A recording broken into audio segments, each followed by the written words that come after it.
Hi there. So I just had my hair done and I'm really pleased with how the colour came out. I thought I might go natural a couple of weeks ago, but that was because I was on I don't need to be spending money on this. I don't, let's go natural, save money. But I'm really excited. I've graduated from I'm graduating Monday for my Carnivore coaching course with Dr. Kiltz. I'm really excited about that. Graduating. And I'm even more excited because I've been posting. I'm going to do a daily post, and I embarked on a 1 meal a day journey 3 days ago. This is my third day. I have yet to eat today, which is fantastic. When I got on the scales this morning, I knew when I started 3 days ago, I was 194 pounds, 194 pounds. Now, my waist measurement is always gradually decreasing. My hips are decreasing. Everywhere is decreasing when I measure myself because I do make my own clothes.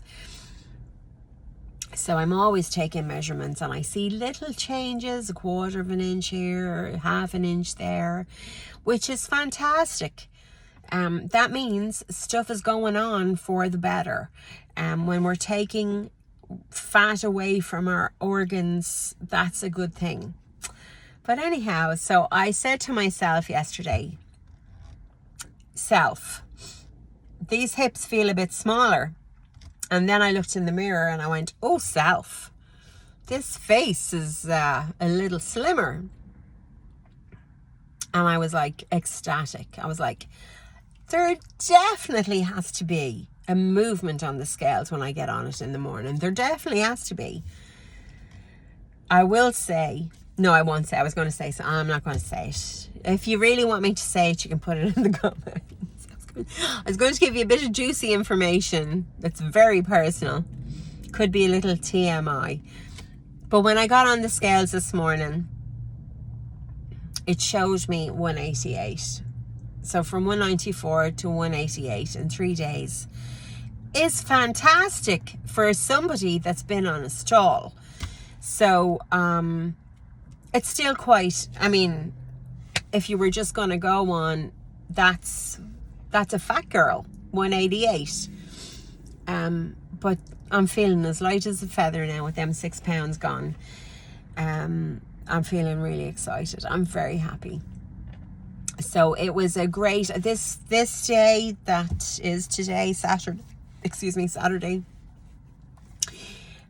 It's been a little while in the making for me to have time away where I'm not rushing back or not, tapping on my watch to tell my stylist I have to go. I don't know if I've mentioned this before, but my husband has dementia, frontal lobe dementia, and he also was diagnosed at the same time with autism, which I finally figured out that's his deal, autism. I have a son who is autistic, and I'm surprised at myself that I didn't realize this for 7.5 years. So life is very stressful. Life requires a lot of eggshell walking.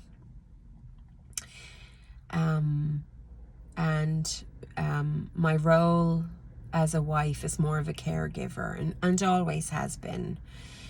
And it's hard. I don't know if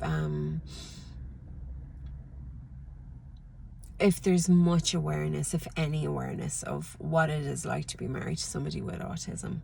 I know what it's like to parent a child with autism. There's challenges. There's the same effort required to be a wife of somebody with autism as there is to mother somebody with autism. And I'm definitely attracted to these people. I realize now my former relationships would have been with people with autism as well, which is interesting. So anyhow, so I have the day off for now. We'll cope with what comes later, because that's daily. That's just daily.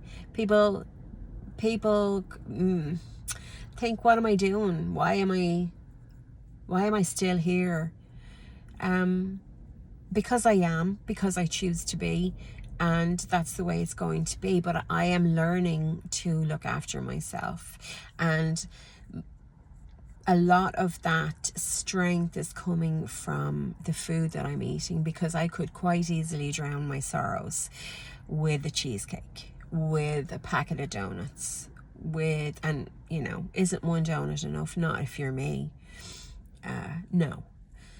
One donut is never enough for somebody who has an addiction to carbs and sugar like I do. But I'm learning to nourish my emotions and my feelings and myself in better ways, in ways that are more constructive and offer more growth. So that's it for today. If you're interested in pursuing a lifestyle similar to this, know that I'm not a medical doctor. I am a survivor. I am only bringing my experience, and that is not to replace that of a doctor, the advice of a doctor. And I highly recommend that anybody seeking to change their lifestyle does so under medical supervision. I haven't got a problem getting my doctor on the portal, messaging him and telling him my concerns, telling him what's going on. And I wouldn't feel comfortable making the change. I'm going to make the changes that I make, but I wouldn't feel comfortable without letting them know. And that's the safety blanket. And I hope you would do that too. Okay, if you have any questions, if you have any comments, please leave them, and be kind. And why wouldn't you? All right, have a great day, y'all.